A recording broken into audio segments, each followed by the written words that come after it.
Uno y uno.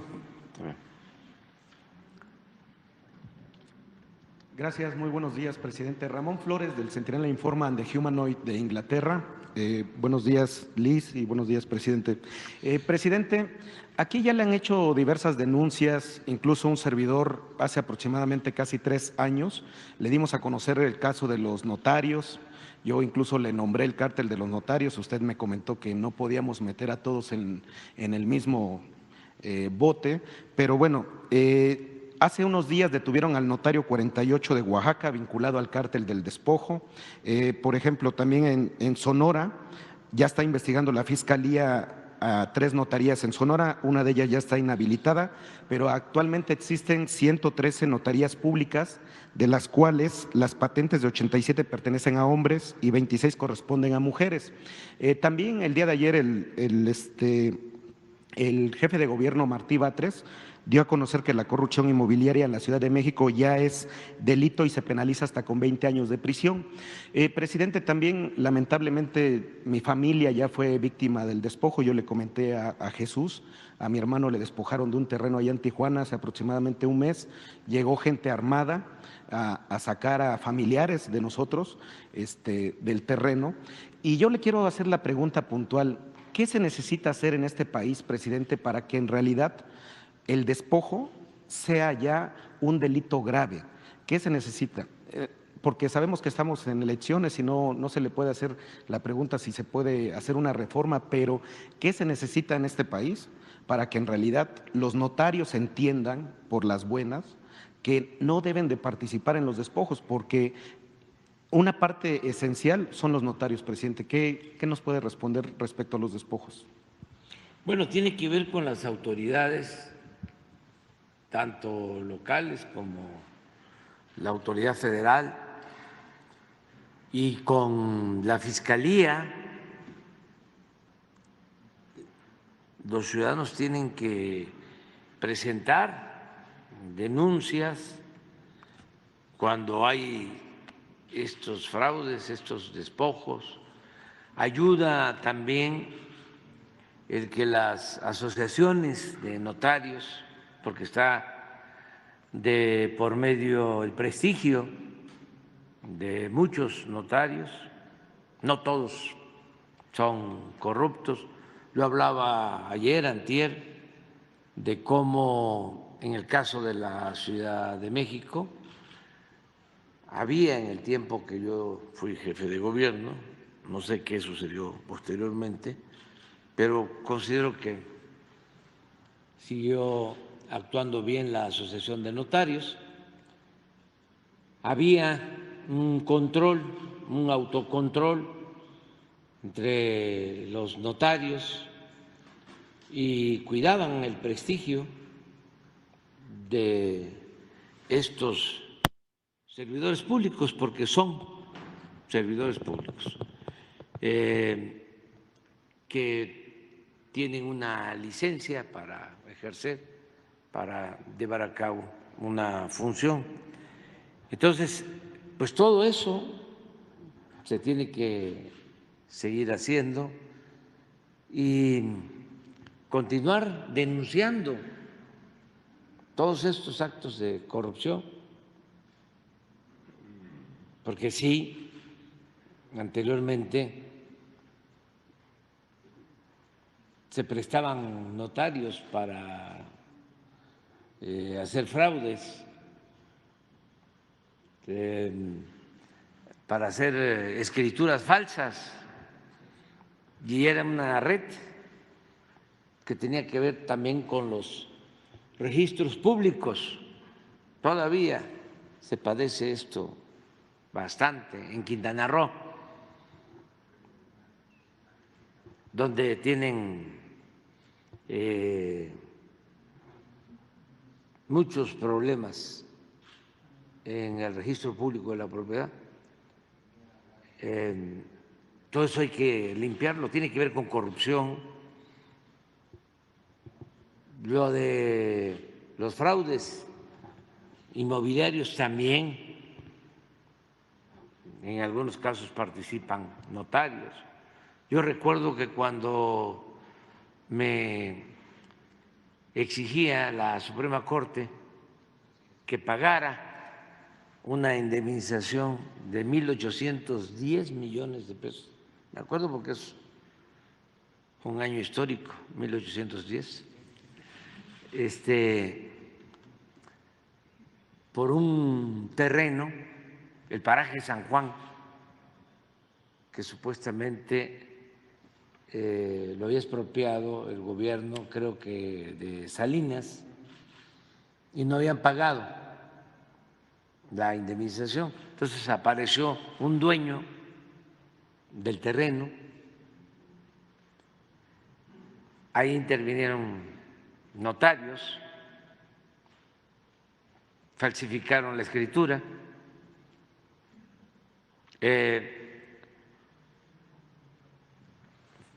participaron ministerios públicos, jueces, magistrados, hasta que llegó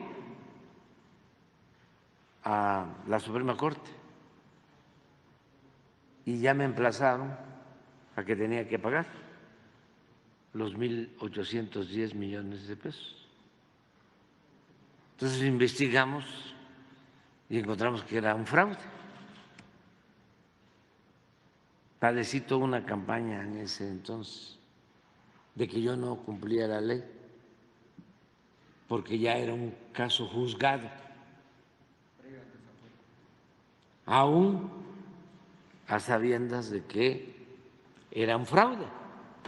Entonces, ¿cómo voy yo a pagar eso?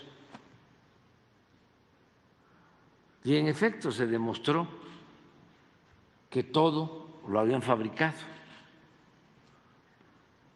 y habían participado diversas autoridades.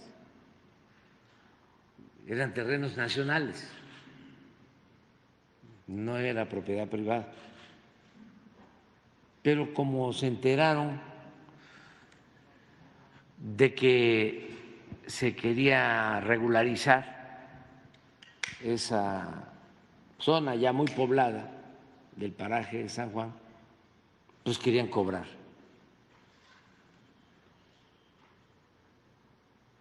Y se cometen muchos fraudes porque la autoridad o el que tiene que pagar o el que tiene que ordenar que se pague se puede amparar en que se lo están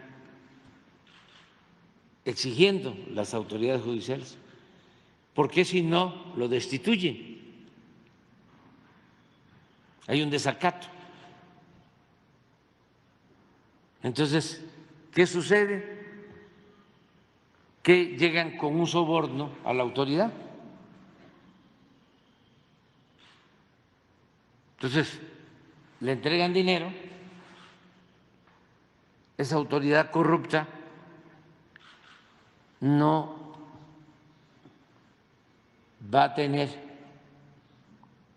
ningún problema legal porque se lo están ordenando los jueces, los magistrados, en ese caso la Suprema Corte, porque la amenaza era que me iban a destituir. Y dije, no,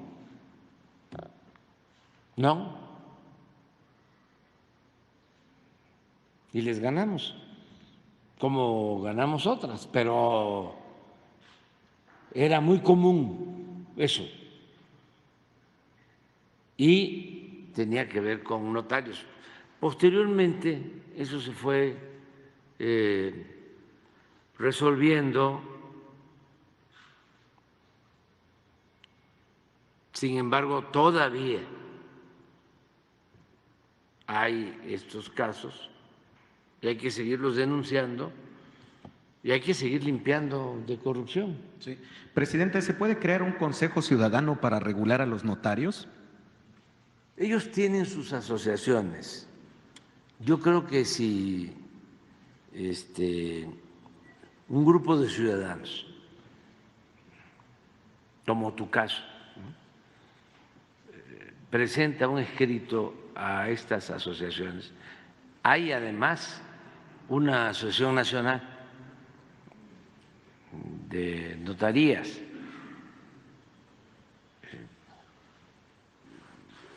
expresando esta denuncia y pidiéndoles que ellos ayuden.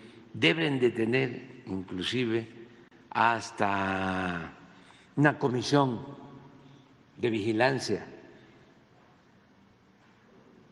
pero que informen más de lo que están haciendo sobre esto, ¿no?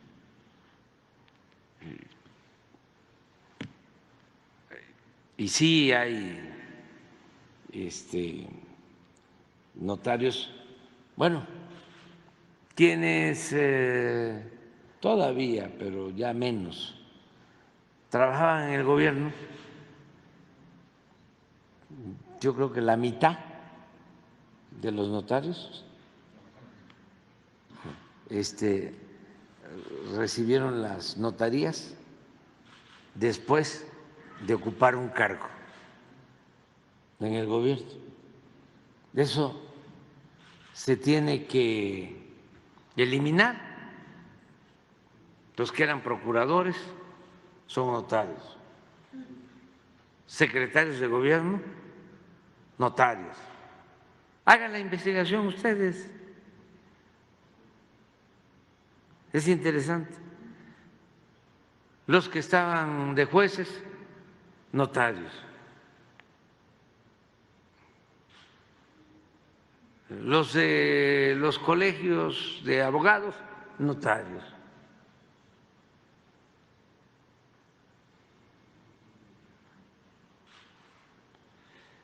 Y pues tienen derecho. La vergüenza mayor,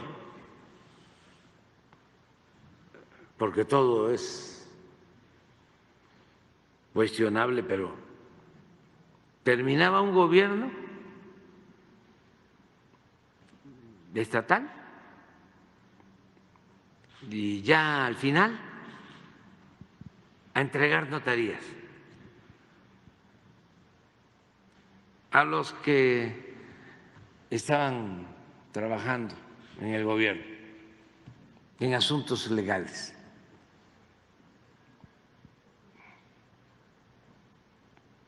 Hay gobiernos estatales que entregaban hasta 20, 30 notarías al final.